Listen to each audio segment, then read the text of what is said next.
please.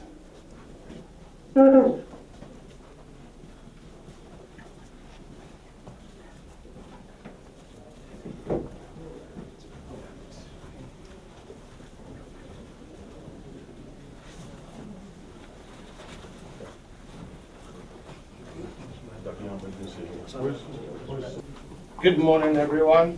Good morning.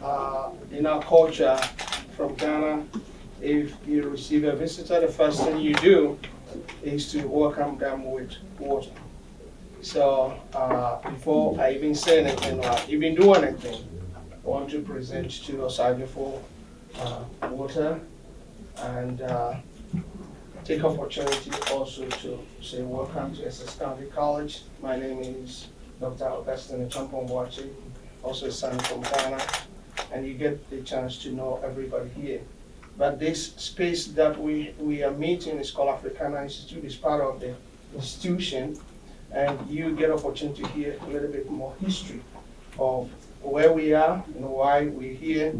I will immediately give the podium to Dr. Okyenhene, who is the director of this particular center. Thank you very much. All right, thank you, Dr. Boachi. First of all, I want to welcome you all here to the Africana Institute. The Africana Institute is an amazing center for students, staff, and community. We've been doing a lot of work for a long time, and I'm the second director. I've been here since 2006, running the Africana Institute. And so we've had trips to Ghana and South Africa, China, and Cuba. We've gone lots of places, and we're excited to be able to really just share with folks and to express the connections that we have between you all in Ghana and us here, because there's no separation. We're all one. And before I go on too much further, though, I want to take a moment to introduce Dr. Yamba, who is the longest president we had here, our president emeritus, also a son from Ghana, but he was the brain child behind the ushering in of the Africana Institute in 2001. So with that, Dr. Yamba, I pass it on to you. Thank you very much, Dr. Kalfani. Your Majesty, Osagyefuo, it is certainly an honor for us at Essex County College to welcome you on this special occasion. It's significant. Maybe 2 decades ago, when we inaugurated this institute, it was opened by the Okyenhene, who came and opened the institute.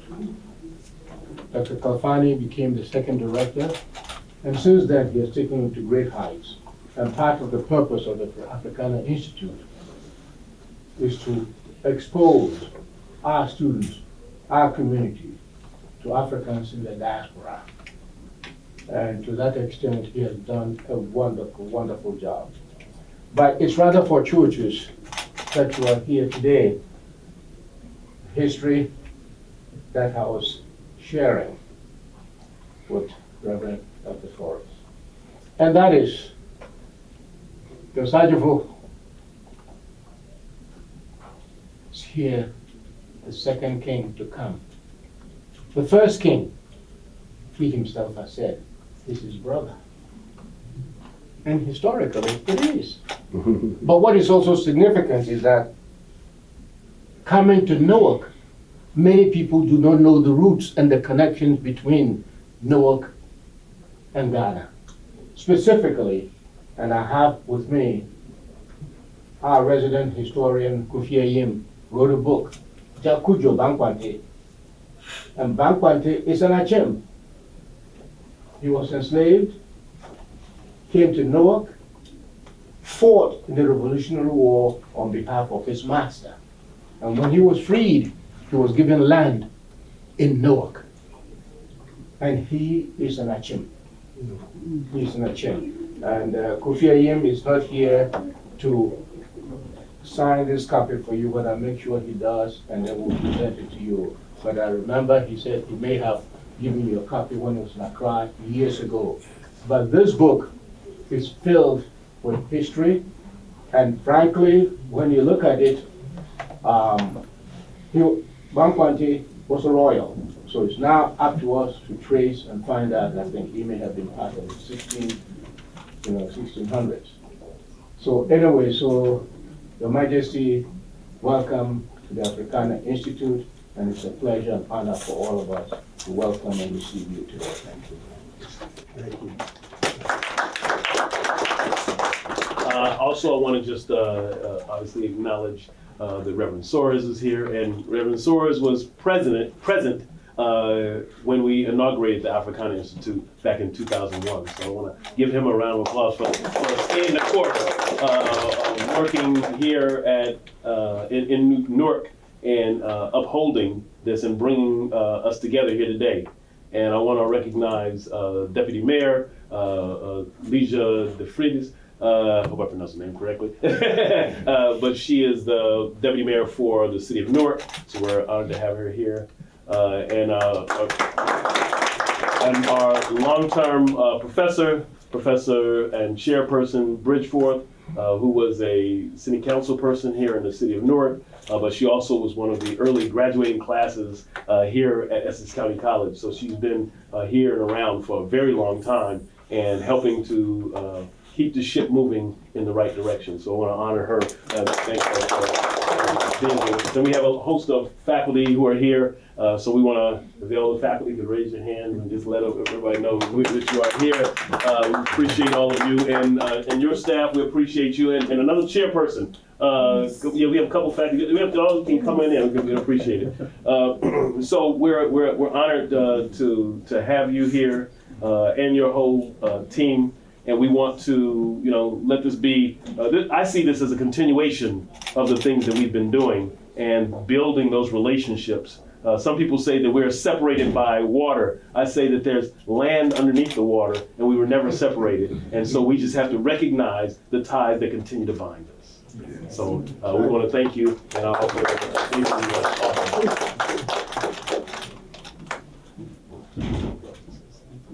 if you want to.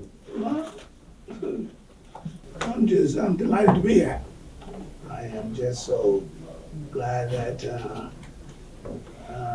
the story keeps going and people are getting to know the story of the black man. We traveled all the way from Ghana to here, and I've always felt that, yes, you said, distances have been made shorter.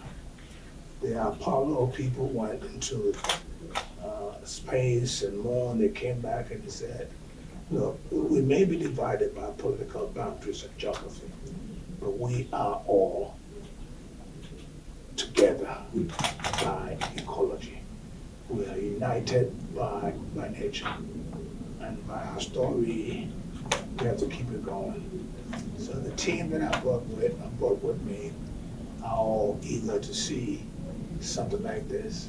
To come here and have the story that the former president spoke about, Rakwante, is one of the ancient kings of our kingdom. And so when I heard it, I said, well, I didn't know that history. And so you have to keep on learning. And we're glad to be here. I think we wait until we get to the big place and then see what we have to see. But delighted to see everybody today. And I thank you very much for having us. Yeah, thank you. I did want to mention one thing in reference to what Dr. Yamba said, and that is that that Kofi is actually buried right here in by NJPAC. There's a plaque there that has his name on it to this very day. So it's just around, it's maybe 7 minutes from here where he's buried to this day. So with that, we're going to have everybody to kind of move to we'll have some time for you here, and then we're gonna have everybody to kind of start moving to Smith Hall, and then Dr. Boachi and Reverend Soares and Dr. Yamba will escort you over when the time is to come. Okay? Thank you. I think you're gonna do that. Good morning. Good morning. All right. Those who don't know, my name is Al Bundy. That's really my name. And I am the Executive Director of Institutional Advancement here at the college. But I personally, on behalf of our college president and the entire Essex County College family, we want to welcome you to this very special ceremony as we prepare for the arrival of His Majesty. For just a few minutes, I need you to just sit back, relax, and be at home with us.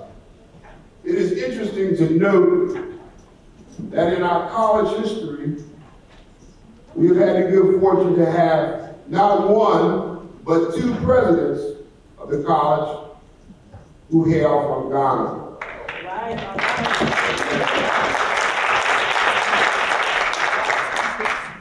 First one, no stranger to his long tenure here, was Dr. A. Zachary Jabba, who still serves as President Emeritus. He's here today, welcoming the King. So you will see him shortly. And also our current president, Dr. Augustine Bowachi, was born in Kumasi, in Ghana. I've had the great pleasure to visit Ghana not once, but twice. And each time I was welcomed by drummers and dancers, welcoming me to the motherland. At this time, we're going to hear from the Okyenhene cultural group. And let's hear from the sound of Ghana. Thank you.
At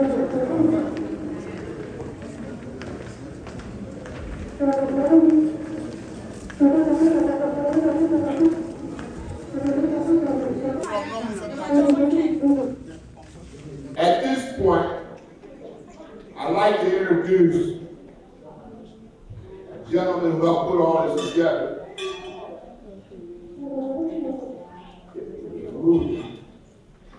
I'm getting ready to introduce the gentleman who helped put all of this together. He serves as the director of our Africana Institute, which he has done for the last 17 years. He is a distinguished sociology professor here.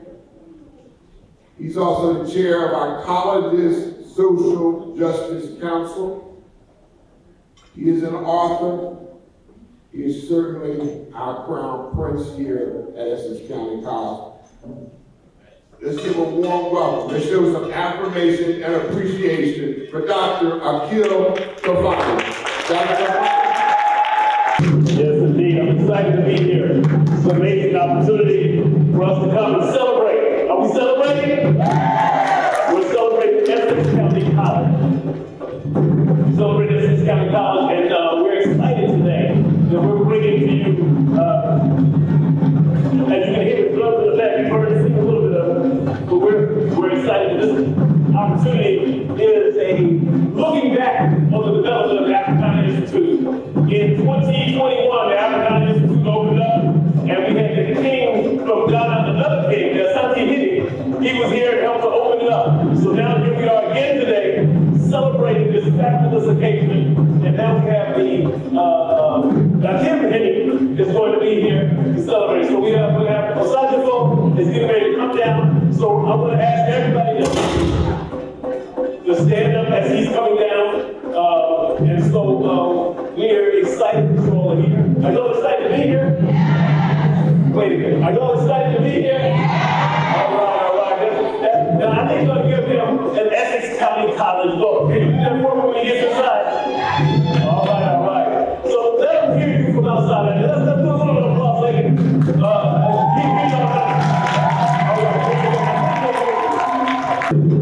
this is His Majesty, Osagyefuo. Amoatia, Ofori, Panin, Okyenhene.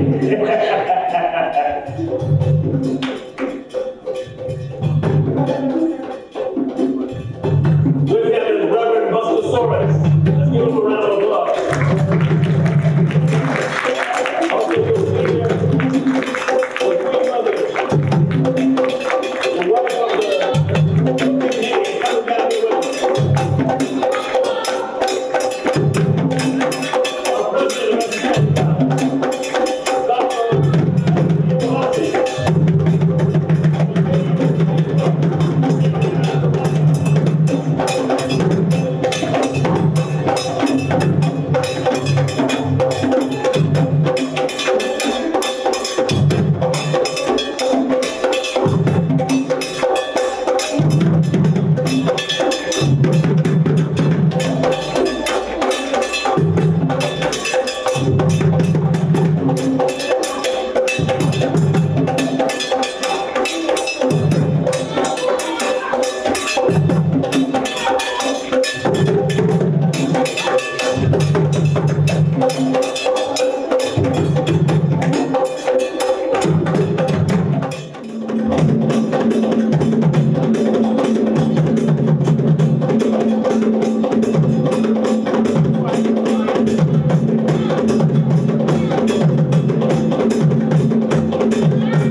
So we're going to get this program started for the day.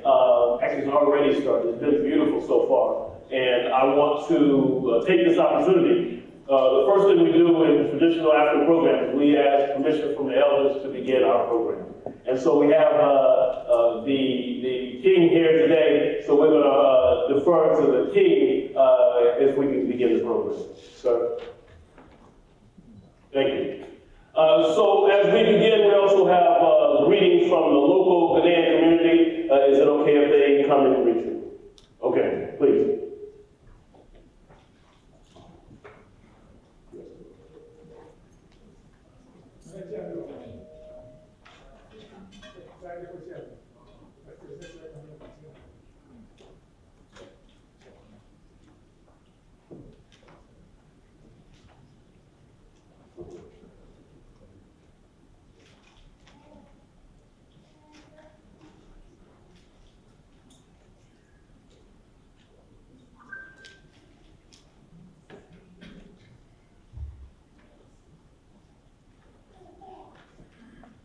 And we have one of the guests, Prince Dennis is here from Panin, and he would also like to greet you.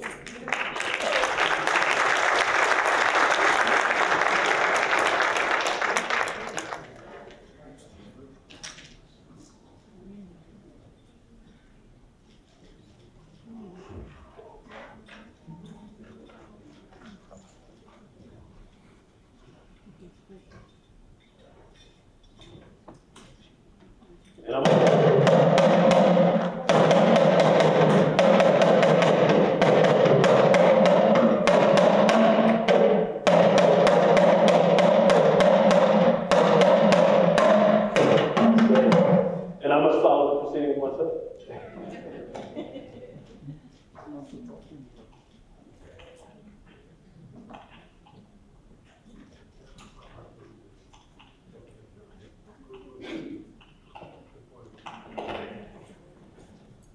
You see, some of you may not be used to this, but there's a lot of formality in our traditions and cultures. If you're in, it doesn't matter if you're in Nigeria, Ghana, or the Congo, that we have lots of traditions, and that we sometimes reflect on other people having kings and queens and royalty, but we have plenty of them in the African continent who are, as we can see, alive and well and representing their people. And so we must look at our own selves to see what we bring to the table, to learn how to reflect upon that which we bring to the table, and not just on what somebody else does. We oftentimes look for outside our own community. And then one of the things I said in the Africana Institute this morning is that sometimes we think that the distance between us is so great because of some people migrated here. You know, we sometimes get this confused. Some of us migrated here thousands of years before enslavement. There's lots of evidence to talk about that. And so we want to think about those Africans who came here. And then there's another group who came through the enslavement process. But all of them who came with a variety of different cultures and histories. And so that we think that oftentimes that there's so much water between us that we have no connection. What I said is that the land never ceases. So the land underneath the water continues the connection so that we're always connected. And if we just understand the connections that we have, that no matter how anyone tries to divide us or create divisions, that we have to understand ourselves that our long history continues to connect us. And I want to just thank Dr. Yamba for having the insight and the foresight to create the Africana Institute in 2001. Let's give him a round of applause.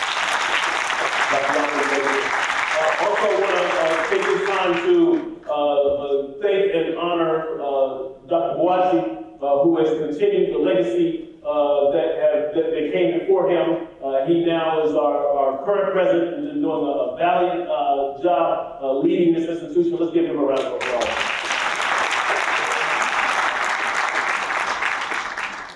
So as we are here, we're going to introduce and recognize other folks as we go throughout the day, but I want to take this time to invite up Dr. Amoatia, who's going to give us a welcome now. Let's give Dr. Amoatia a warm welcome, please.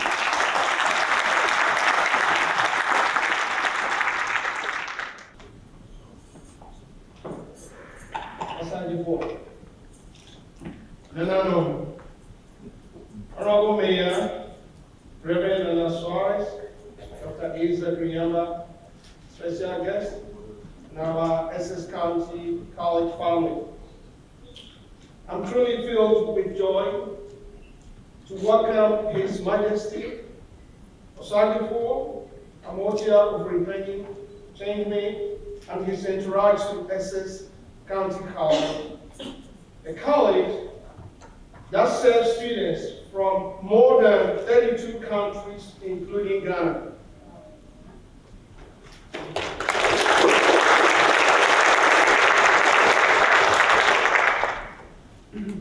Since his ascension to the throne of Okyenhene in 1999, Osagyefuo has never relented in his efforts to promote education and change lives.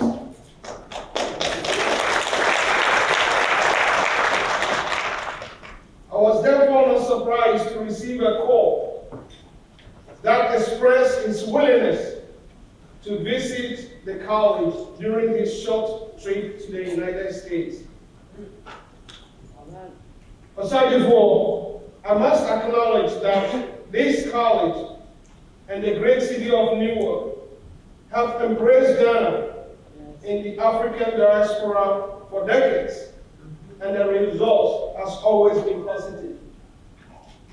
As a son of Ghana and the current president of this great institution, my work has become smoother because of the strong foundation laid by Dr. Zachary Yamba, who is also a Ghanaian and served the college as president for 30 years.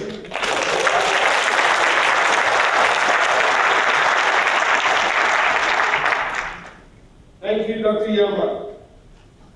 Our great mayor, Honorable Rasbaraka, has Ghana in his heart. Not only that, we have hundreds of U.S. citizens that are relocating to Ghana year after year. Yes. Yes.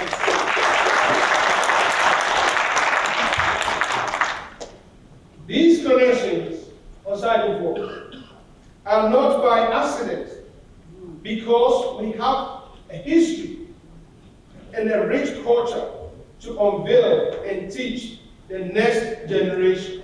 Yes. Yes. We are therefore delighted to have you in our midst to share the historical and cultural narratives of Ghana, to advance the mission of ECC and essentially the Africana Institute, which was established 22 years ago, and finally to enrich our African American ancestral pride. On this note, Osagyefuo, I want to say thank you, and once again, welcome. Akwaba.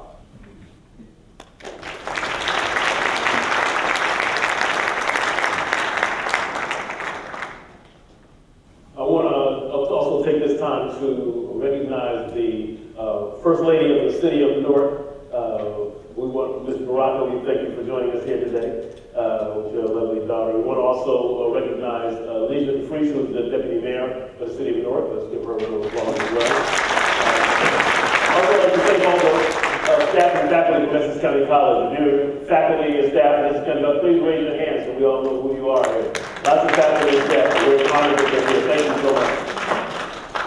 It takes a lot of people to make this happen. And, you know, if we look at the things that are going on in our society, it takes people who are think forward and can assess things in ways that are not just on the surface, but that are deep, that help us to look at the problems, but not just talk about them, but to come up with solutions.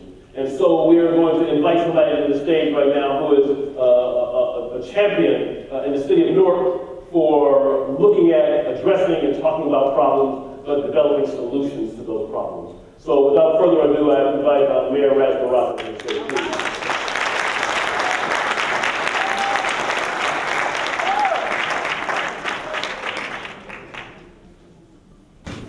Thank you. First, sorry for welcome. Aquaba, thank you for your presence here. here in Newark, in Essex County College. Dr. Donald, thank you, Dr. Boache, and the work that you continue to do here as a colleague, a friend, as somebody that's educating the young people in this city. Thank you for the work that you do here every day. And obviously, Dr. California, who has a long history in the city of trying to educate and uplift and enrich not just the young people, but all of us culturally here in the city of Newark. I think this is a special occasion. One day Newark will understand why it's important for us to have Osagyefuo here with us today. Our culture is deep, it's long, and it goes beyond even the boundaries that were placed on us through the creation of these countries that we call Ghana, Nigeria, Liberia, and Coast. We have a long relationship with West Africa, Africans in America and in the Caribbean. We have a long relationship with West Africa because our heritage began there. And we are here, most of us came here against our will as an act of history, but we are here now. And because we are here, our presence and our culture is felt in this community, and it is overpowering. We have a huge Ghanaian population here in the city of Newark. Very large, very big population here in the city of Newark. So it's fitting that Osagyefuo comes to our city today as a representative of not just the people from the continent, also a representative of people here in America who found refuge here in the great city of Newark, New Jersey. So again, Kwame, welcome. Thank you for your presence here. And if there's anything, obviously, that we can do and represent 311,000 people here in the city of Newark, please do not hesitate to ask us, command us to do whatever it is that you need us to do. We're here at your call. So thank you.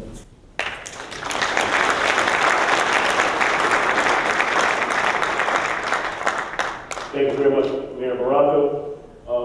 We also would like to hear some words from, as the mayor said, there's a huge Ghanaian community here in the city of Newark, and also just in the Northeast. And so at this time, I'd like to invite Mr. Antwi Losiako, former president of the Community Association of New Jersey.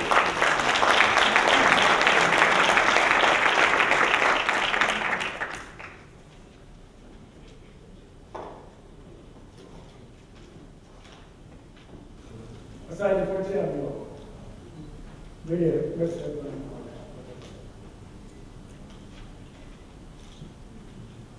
as custom demands, I had to ask permission to speak English. Osagyefuo, Nananum, honorable members, it is a privilege and honor to be part of this great celebration. As we heard, my name is Richard Osagyefuo, a member of the Achim Association of New Jersey. The Achim Association is made up of Ghanaians who came from the Achim areas of Ghana. We, however, have members who are not native of Achim. On behalf of the Achim Association, I welcome Osagyefuo, Amoatia, Ofori, Panin, and all who accompanied him on this trip to the great state of New Jersey, and to wish him a pleasant stay. It is not so often that we get such a distinguished guest. Previously, such a visit would have been to New York. This event is possible due to the hard work of several important people. We want to thank the mayor of Newark, Ras Baraka, who has made Newark truly home away from home to the Ghanaian community. We also thank the president of Essex County College, Dr. Boache, for his great hospitality. Essex County and Achim people have a long history, going back to the days of Dr. Zachary Yama.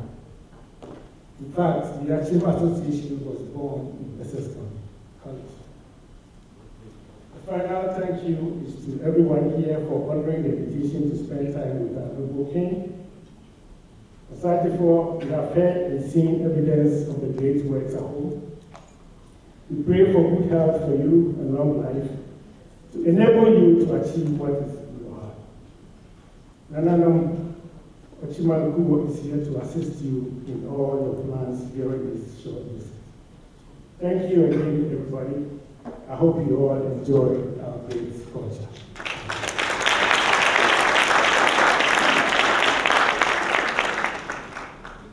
Thank you very much.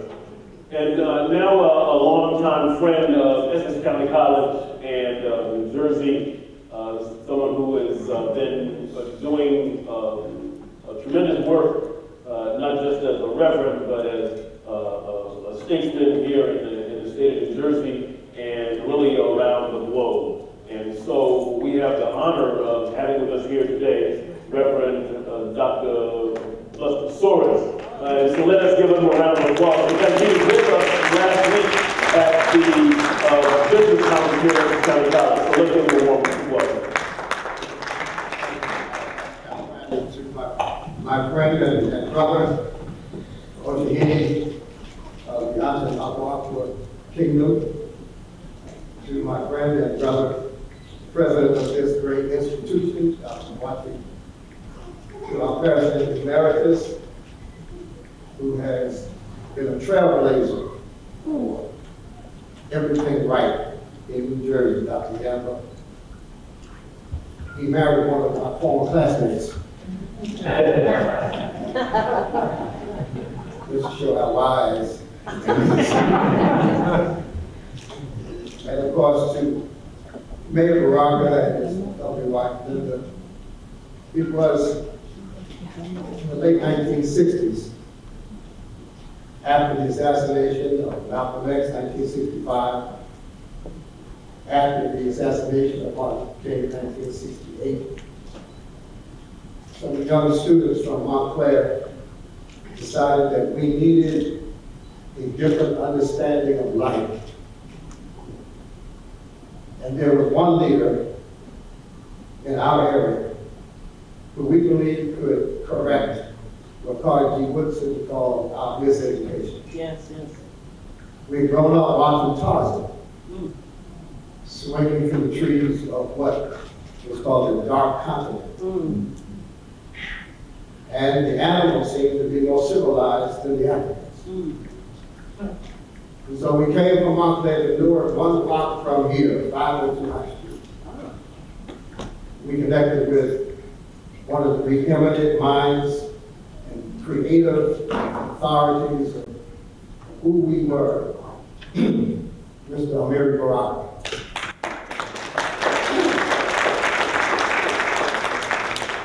The mayor's father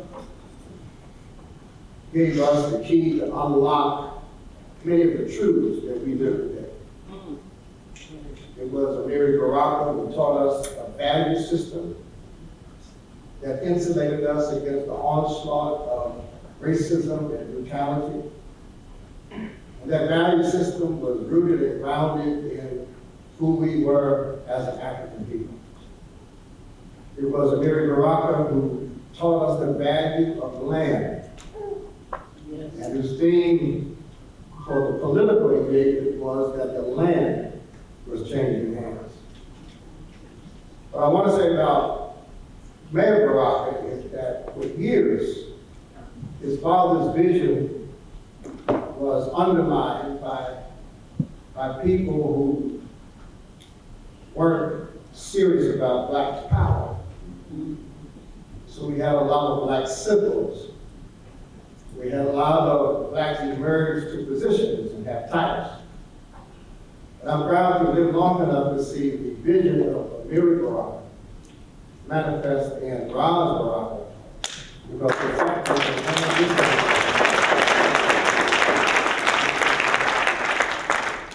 that there's a woman who's been working on this concept for over 30 years. She recently wrote a book called Weathering the Extraordinary Stress of Ordinary Life in an Unjust Society. Yes, yes, yes.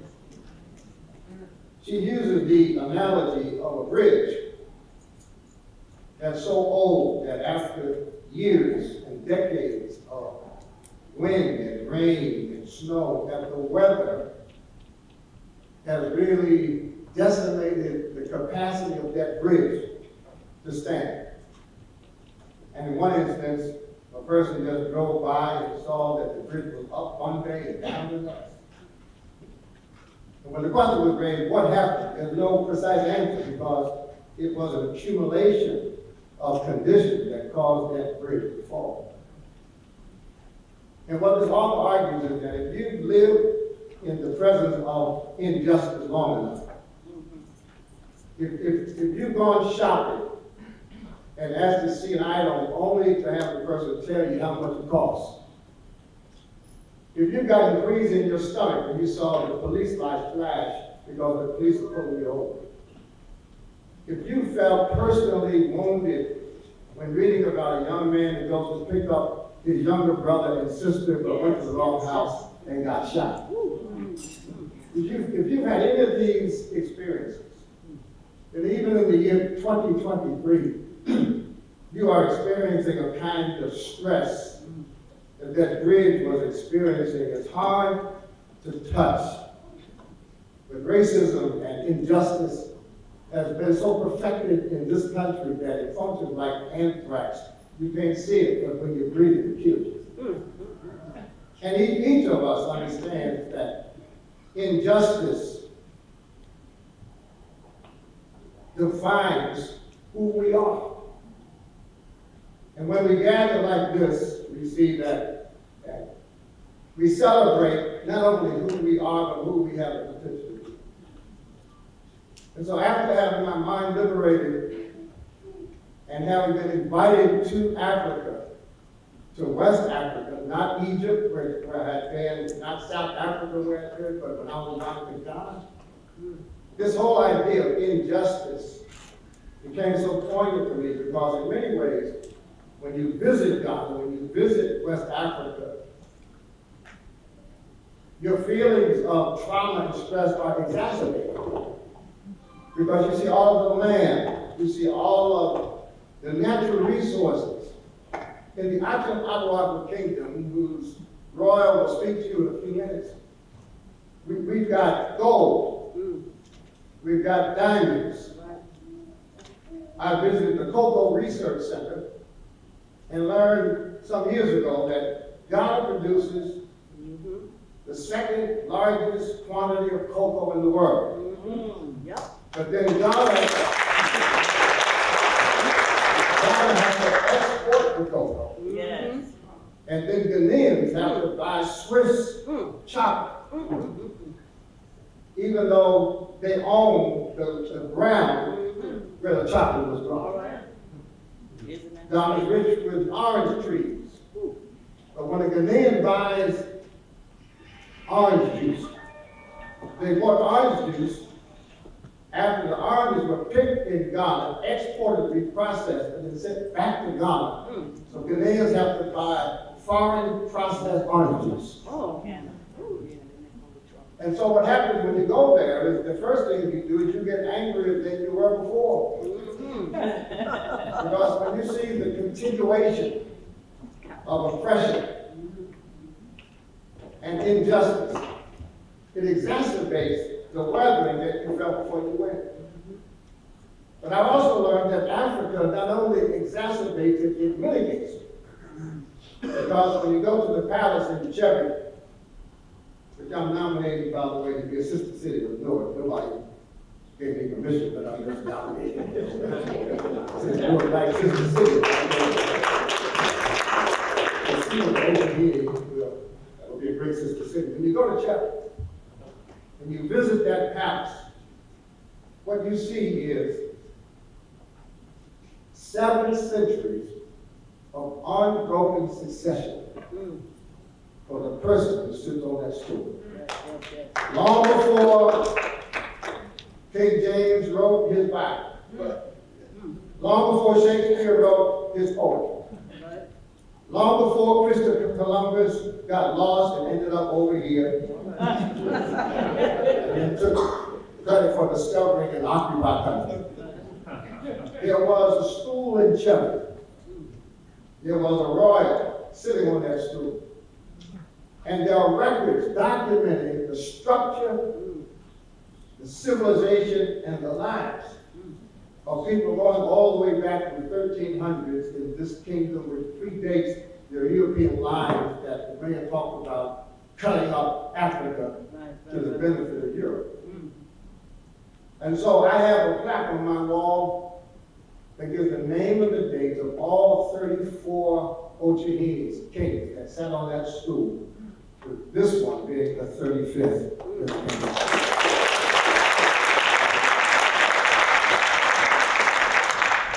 So I'm grateful to God for our relationship. He is my friend, he is my brother, he is my king.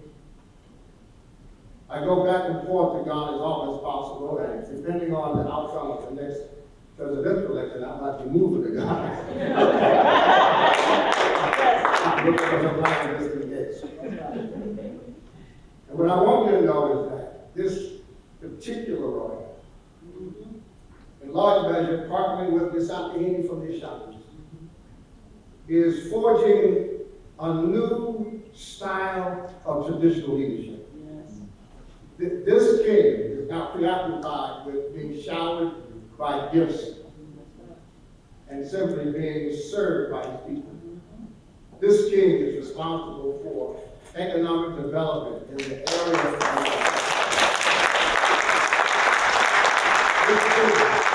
this king has fought illegal miners from all over the world who come to the kingdom and mine for gold and mine for diamonds.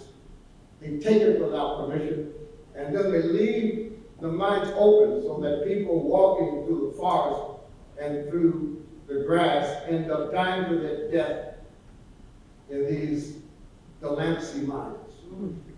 This king was the first traditional leader on the continent to be tested publicly for HIV/AIDS while the continent was being ravaged by that disease. This king has spoken truth to power and has advocated for education, for the environment, and for economic vitality. When you look at him, you see someone who just looks like other African royals, draped in gold, surrounded by a retinue of loyalists. But this king has distinguished himself as having an obligation that he believes came straight from God. He refuses to have multiple wives. In fact, this wife is his only wife.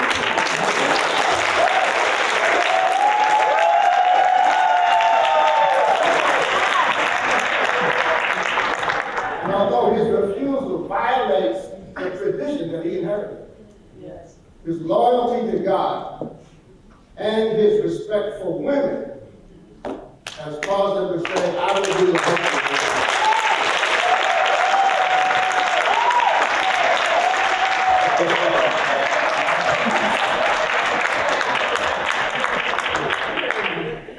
And so Africa, notwithstanding all of its contradictions, really gives us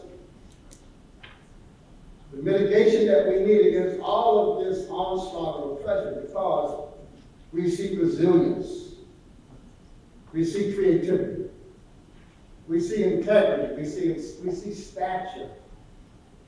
And to be in the presence of this royal, it defies conventional wisdom, because in the news media today, if you hear the term the royal family, you know they're talking about Buckingham Palace. But we know that there are numerous royal families. That's right.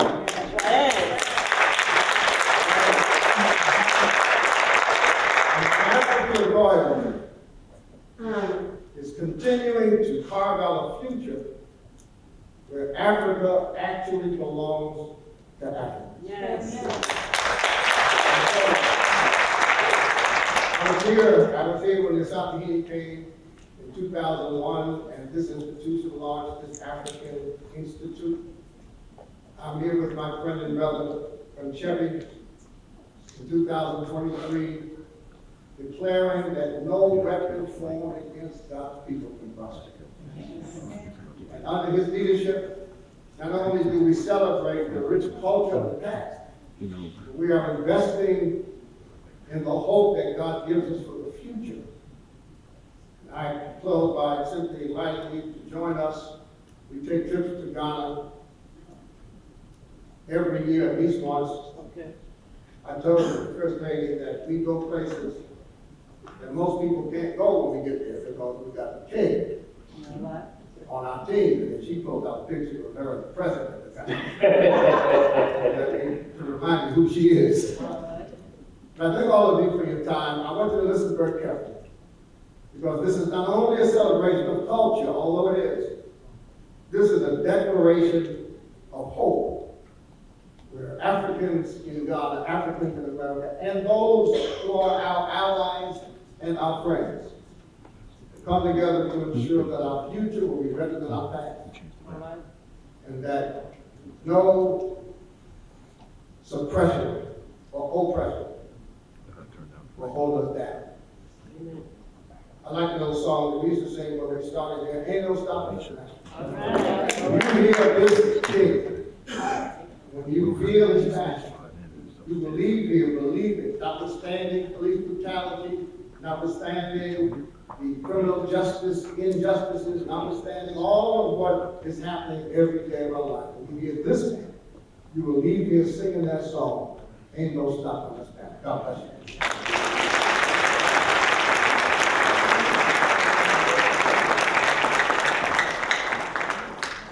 I don't know, I can't sing. Ain't no stopping us. Can y'all know that song? Pretty good. That's right. At this time, before we have Osagyefuo to address us, we're going to have a cultural display from the group that's going to be performing. Let's give them a round of applause and bring them to the stage.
Institute, but I want to thank him for his remarks. He gave some great historical facts about the Africana Institute. So let us give Dr. Yamba another round of applause, please. So now we're here for the moment of the hour.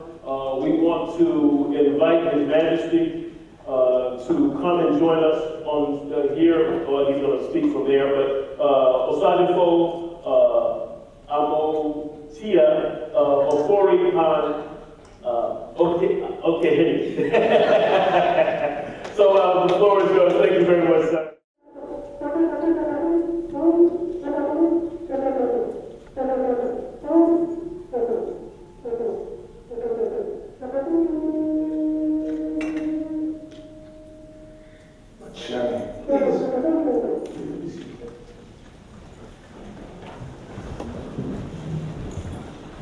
That sound used to be the sound of the horn indicating the village that the king is about to speak. That sound used to be, it's still, that's how it's going to be. President Amoatia, former President Dr. Yamba, our friend, the mayor, Baraka, my friend and brother, spiritual leader, Pastor Solis, and of course, the MC, Professor Kafani. We're delighted to be here. I am. I used to be here. I used to live in East Orange, so I know that's just country. You're at college. So I'm familiar with the area, and now I come here. The place has been transformed. Yeah. Ideas and leadership change things. Yeah.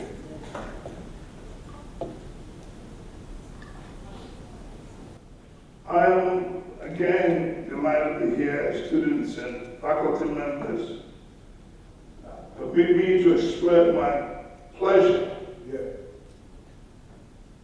of this invite. Every time I'm called to speak in front of college students and faculty, I'm humbled by the privilege and mindful of the history we have been seeing and experienced together. So I stand here to extend greetings from the people of Ghana and from the old kingdom of Okyenhene. The topic best will address the context of the current governance arrangements in Ghana, although it has to have some historical perspective. Chieftaincy in Ghana has a long and rich history that dates back centuries before the arrival of the Europeans. The 1992 Constitution, system of governance that seeks to balance their respective roles and responsibilities. The Constitution recognizes the traditional authority of chiefs and provides for their participation in local governance and development. The institution of chieftaincy has played a key role in the political, social, and economic development of Ghana, and it continues to be an important part of the country's cultural heritage. Chiefs played a significant role in the governance of the kingdom, our kingdom, and were responsible for maintaining law and order, collecting taxes, and providing for the welfare of the people. In pre-colonial times, many powerful states emerged in West Africa. And one of them, I'm proud to say, is Amoatia. These states were ruled a well-organized system which represented the people atmosphere for the orderly development of communities as well as the security of the state. During the colonial era, the British and other European powers sought to undermine the power of traditional authorities, including chiefs, in order to establish their own authority in the region. However, despite these efforts, chieftaincy remained an important part of Ghana and the Ghanaian society, and played a key role in the struggle for independence. So chiefs played serious parts in having Ghana attain its independence.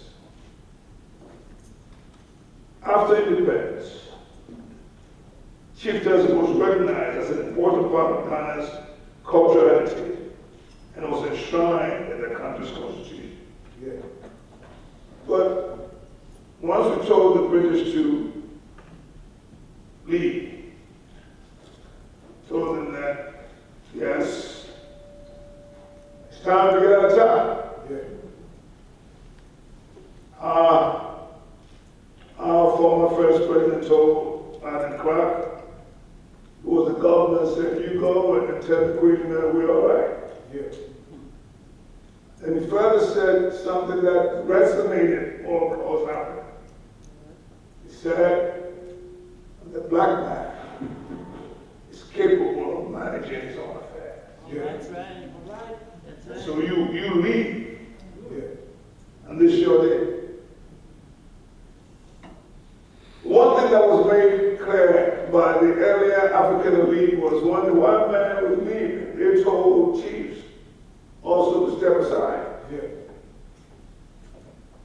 And they said they are the ones who are educated by Western standards. They were better fit to run the country, so we should step aside. And we did. We discovered not too long after that in Africa that whilst we were driving European tyranny away, we were replacing that with African native tyranny. There's some similarities with what we see here in America. I thought the world has seen George Floyd. And the immediate thing that comes to mind was some white man who hated black folk. Who just strangled this guy to death. Before we could even get over, we had Memphis. Black policeman, black. So, as Pastor was saying, the African is not a shade of your complexion. It's a state of mind.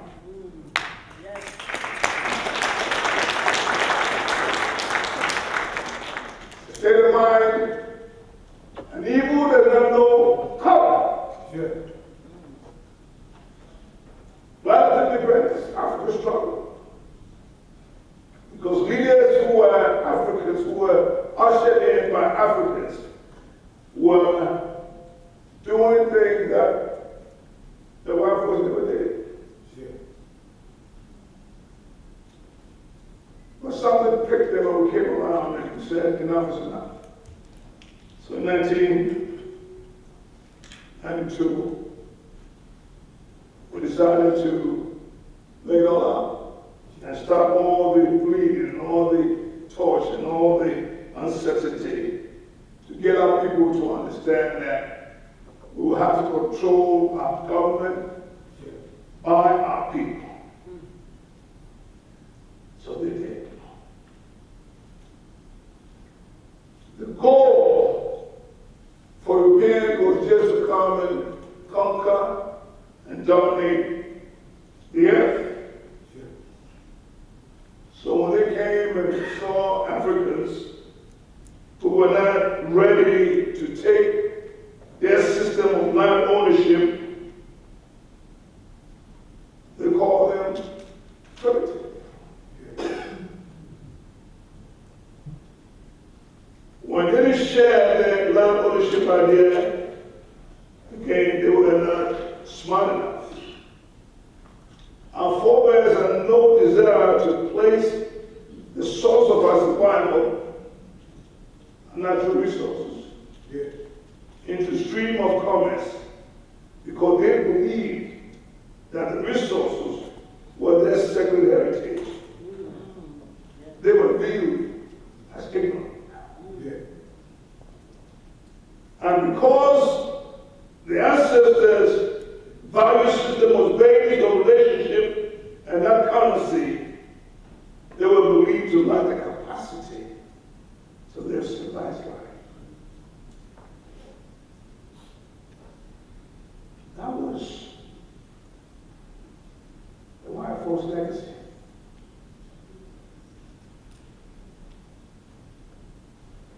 And the indigenous knowledge is what kept us going. These guys had not been in the classroom before, but they understood that the lime trees in the forest must not be felled. They didn't know photosynthesis, but somehow they knew that the tree had the purpose of holding on to carbon dioxide. So we can regulate the temperature on Earth.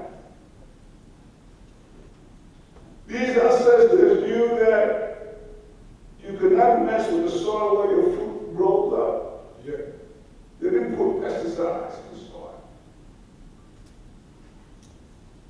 They knew that water was so important that society knew that no one should farm 300 feet close to the river banks. And they lived. They lived with less degenerative diseases. They lived well until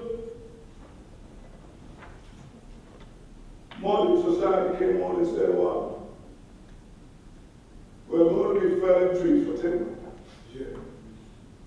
And we're going to slaughter animals for food. And we're going to put submarines in your rivers and seas and kill all the fish and all the life in the rivers. We're going to eat meat that we're not supposed to eat. They knew what they did. They came in and tore young Africans from their villages, packed them into British slave ships, and sold them into slavery. Not only that, they sucked economic blood from the continent through exploitation and extracted minerals. They fostered war and peddled lethal weapons, used nations and peoples as pawns in deadly real-life war games. That is the legacy of the West. The Western blooms down. What is our legacy? They're gone. We fought for independence. What are we doing? We got our countries now. We are sovereignty. What are we doing? Are we going to go back and now remember how our ancestors lived and try to give some powers to kings and queens? Are we going to come and see the way they did when the decentralized system? Where they said that when you decentralize systems, there's more transparency and accountability. There's dignity of voice. And there's ownership. You can't do anything if you don't own your resource. You cannot be a sovereign nation when the resources are being controlled by somebody else.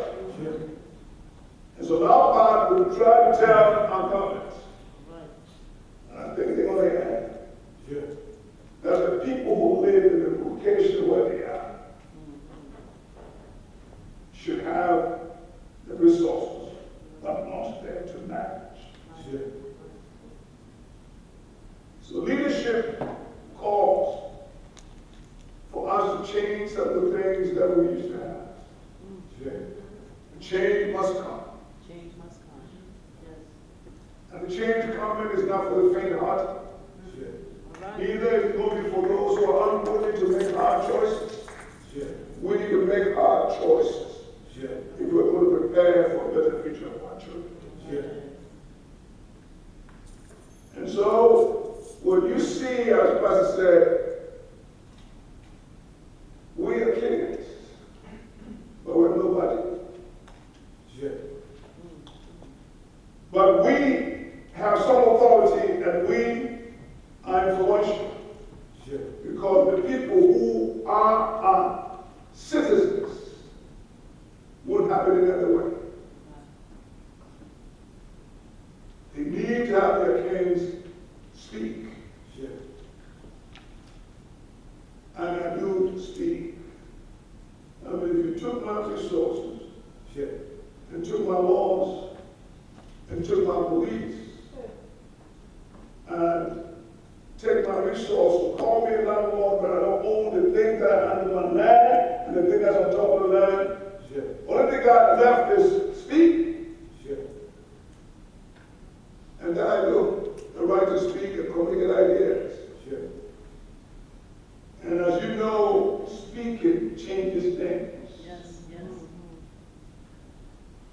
It was speaking, a living memorial, Luther King, I have a dream speak, changed things. Yes, It was speaking in the courtroom in South Africa, when Mandela refused. The white folks there. It changed things. It was speaking that made the Department made a statement of the black man is capable of making his own affairs. It changed things. So we're going to speak. We're going to speak until somebody listens. all right. But we're not going to give up who we are. The clothes I'm wearing, these guys who came with me show that we have a culture. Right, yes. That we came from someplace. Yes.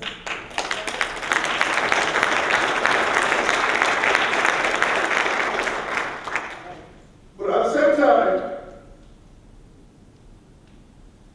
you could be diverse. We speak a different language, we may look different, we may come from a different place, but we know now that the world is one human family. If you don't believe me, just remember I called it. Somebody in China ate their protein, and the world got sick. And the amazing thing about that, when we got sick, the most sophisticated country, the most advanced, the most medical advanced country could not stop. We couldn't shake hands anymore. We couldn't smile anymore. We couldn't have our family anymore. We couldn't eat together. Our people were dying and we were not funeralizing them. And for black folks, Africans, funeral is such a big deal. One protein. Because somebody decided not to respect nature. Our forebears respected nature. There was a rule of nature. We did respect it. And God gave us all these things to live by. One is to live by in harmony and not to destroy or dominate them. We came from a background where we were matrilineal.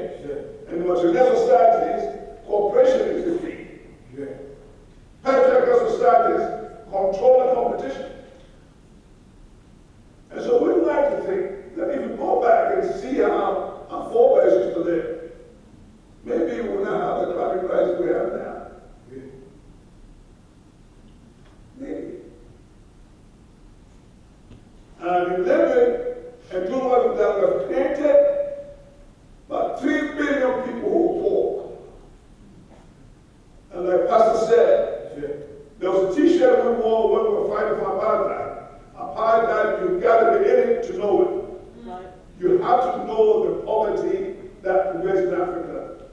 understand poverty.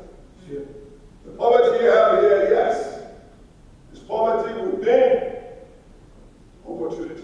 The poverty we have back there is poverty without options. In that poverty, when it rains, you get wet. When your stomach hurts, you're hungry and you will starve to death. When you're sick, you die. And the amazing thing that the people cannot change it, they cannot fight it, and they cannot help it. And the rest of the world, watch. I mean, if you see a woman who is bathing there on their lap and flies all over the baby's face, cannot get milk from an empty breast, and the mother cries out for death to come to their rescue, you know we're in trouble. That's how the poverty is happening. I mean, the guy who was at the 14th Street area, who's a miner, has access to wealth in a week that 2 billion people have in a year. That's the difference. So our job is to tell our governments to find a way to come to rural land. But for me, the source of poverty has been location. You're trying to be aware. Why should Africa have the richest continent on the face of the earth and still have the enviable position as the headquarters of poverty? Location. And in Africa, rural Africa, location. No opportunity. No hope. Like Pastor said. Hope, by the way, is not a commodity that is enjoyed by only the elite. Poor folks also need hope. We need hope to live. But all of that will come when we make investment in education. Our leaders should make all the investment in education. Our government right now has a free SHS program where poverty will not be about anybody going to secondary school now. And so that's a good thing. But we have to go beyond that. We will make investment in science and technology to be competitive in the world. We need to educate our folks. Because those countries that have made impressive strides in their social and economic development have done so not because of what they have. It's always because of what they know, the knowledge, the education, the ideas. That's why Singapore and Malaysia are way ahead. And so we come to you today knowing that if I create opportunity here in this campus, we're not here coming for charity. We're here asking you to collaborate, get some of your experiences, partner with you in a sustained international solidarity for our people.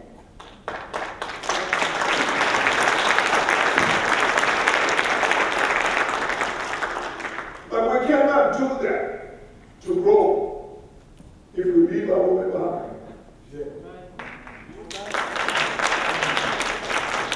The oppression of women is the oldest oppression in the world. Feeding her children in the world, enter a world that is best prejudiced against them, that was dangerous and hostile. In some societies, their bodies are mutilated by female genital circumcision. They, women, are traditionally denied participation in the management and control of the development process. We must make real our declared commitment by enabling women to participate in the phase of development and at all levels of management. It is known in society that when women advance, when women are educated, when they have equal rights, society thrives. And women are educated, they like to have less children. And their children will be educated for employment and for human capital in society. If you take Northern Europe, the women are well off and they are supported by their systems. And Northern Europe has women who have done so well. Next is our children. Women are the ones who bring children up here. And let me just say this.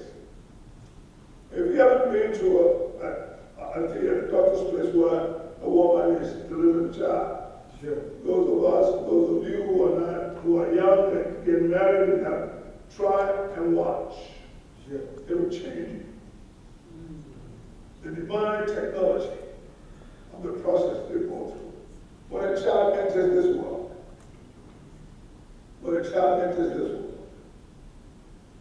they come helpless. They are powerless. And the innocent. They depend on us. Depend on us for their survival. How dare we allow a 5-year-old to die because they have no money for medicine for malaria at age 5? Our children are wandering around with no education. If we're going to have a world that's secure, we must make sure that our children are taken care of. And to just making sure. I told you I speak and I'm not going to be silent in front of people and be passive in front of people. But one thing that I know is JFK said that this is time for us, whatever we do, to put our future home. Start thinking about the future of our children and children. All right.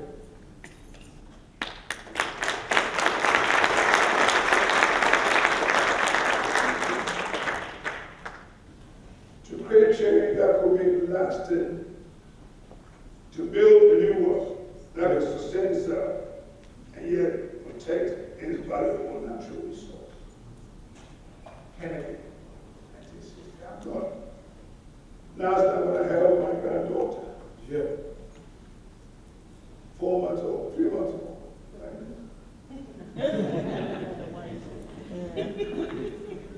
I thought about her.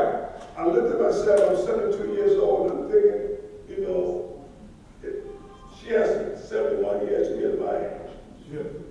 What type of world are we living for? What type of opportunities are we going to create for her? I thought about it, and it inspires me to continue to speak. And I know sometimes my voice gets a little lonely, sometimes it's rejected, sometimes it's unpopular, sometimes it's misunderstood. But again, I'm going to speak. Because if you don't, you know what? You become a guilty bystander. Seeking poverty is evil. Poverty is evil. God did not make us live in a rich continent and have our children die on our land. It doesn't make sense. So, while we hold this as Lord, I'll have this platform, and I'll tell you what, God doesn't know it. Yes, I may have been born wrong. Or may have been born noble. I want you to remember nobly. And the deeds.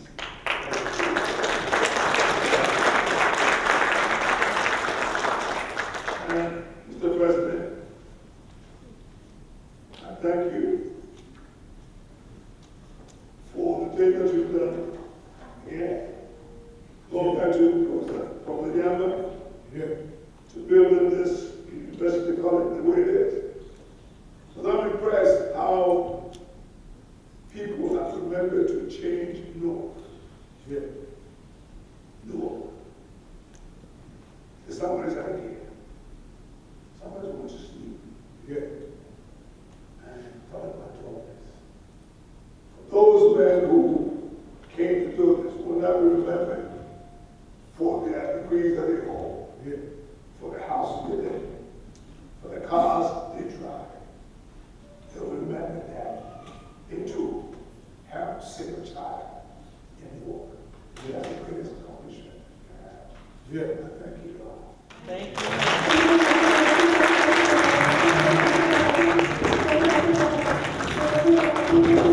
Let's give him another round of applause. On behalf of our Board of Trustees and the college community, once again, I want to thank you, Osagyefuo, for sharing this special message with us, and also to inspire us to become more powerful in what we do. As I said, with you, we understand that there is unity, there's love, and there's progress, and we will continue to build on the good things that you have been doing, not only for Ghana, but also beyond. Whilst Osagyefuo is here, on behalf of the college, we have a small gift that we would like to present to Osagyefuo. So, thank you once again, and we will continue to partner with you to build a stronger institution. On behalf of also everybody here, I want to thank all the dignitaries that are here, and also to you. I think we can leave the understanding that we are all one. And the only way we can continue to become stronger is to understand one another, not because of any other thing, but because we are created to be so. And therefore, thank you, and thank you, and thank you for being part of this ceremony. Please, until Osagyefuo leaves, we will continue to remain seated. The last part of it is the plaque that we have here, and I want Professor Kapani to read the message that we have. It's a very beautiful one for Osagyefuo. Okay, this is presented to His Majesty Osagyefuo Amoatia Ofori Panin Okyenhene, in recognition of your esteemed visit to Essex County College to share the historical, cultural narratives of the Okyenhene state of Ghana, to advance the mission of the Africana Institute, and to enrich African American ancestral pride. From Essex County College Board of Trustees, Dr. Augustine A. Boachi, President, and Essex County College Family and Community. Today on April the 21st, 2003, in the city of New York.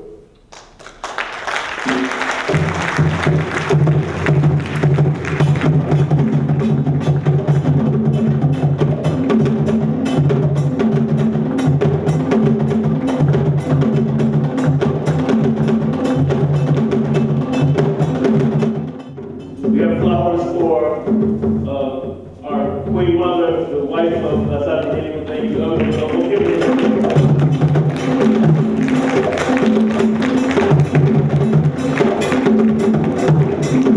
We have some flowers for the First Lady, Ms. Linda Baraka. Thank you.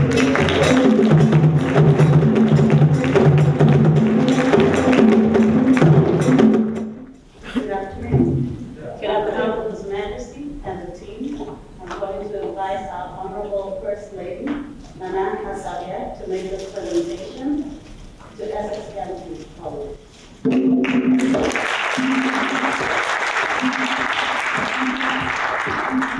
First, she will be presenting a copy of the book, The Royal Action Kingdom of Ghana. This book relates the history, the culture of the people of Okyenhene.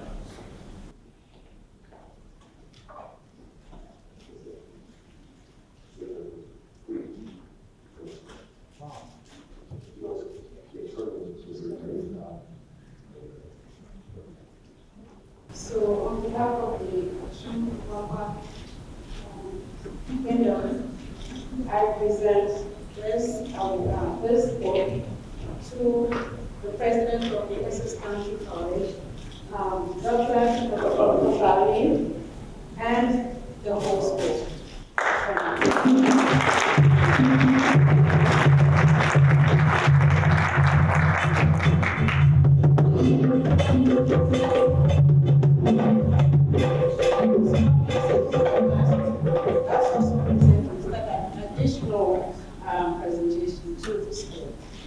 my work. Thank you very much.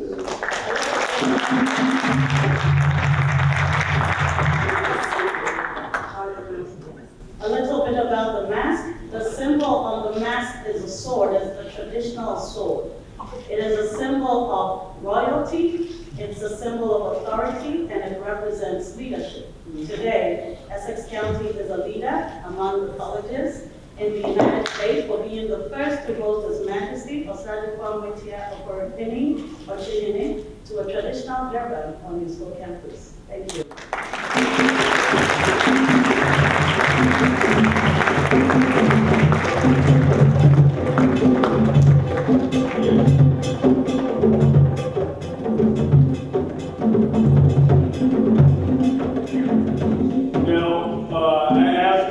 We're going to bring this program to a close now, and as we are going to process out, I ask everyone to please stand. Let's give a round of applause to all of our speakers.